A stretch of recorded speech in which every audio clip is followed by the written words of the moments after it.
Hello student, हम आपको त्रिकोणमिति सारणी बनाने का तरीका हम आपको बता चुके हैं। आज हम आपको बताने वाले हैं त्रिकोणमिति सारणी का इस्तेमाल हम किस तरह से करेंगे और किस तरह से क्वेश्चन को सोल्व करेंगे।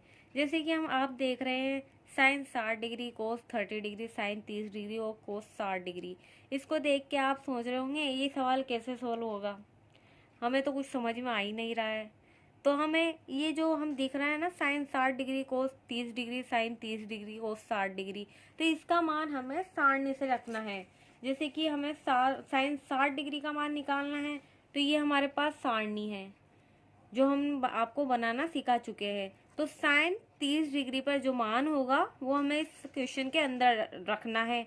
जैसे साइन 30 डिग्री का मान हो गया 1/2, तो यहाँ पर साइन 30 डिग्री का मान हो जाएगा 1/2। अब यहाँ है साइन 60 डिग्री, तो साइन 60 डिग्री का मान क्या है, √3/2, तो यहाँ आ जाएगा √3/2। अब इसके बाद है कोस 30 डिग्री, तो कोस 30 डिग्री का मान क्या है, कोस 30 डिग्री का मान हो गया √3/2, तो यहाँ आ जाएगा √3/2। अब इन दोनों के बीच में इंटू है तो इंटू लगा देंगे।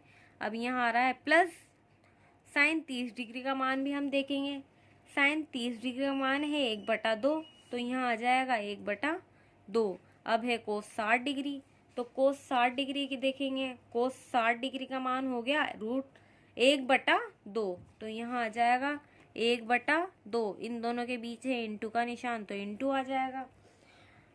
अब हमें इनको करना है पहले इंटू, √3 और √3 हो जाएगा 3/2 और 2 इंटू हो जाएगा 4। अब यहाँ है प्लस, तो प्लस 1 को 1 से इंटू करेंगे 1, 2 को 2 से इंटू करा 4। अब आ जाएगा इन दोनों का एलसीएम 4।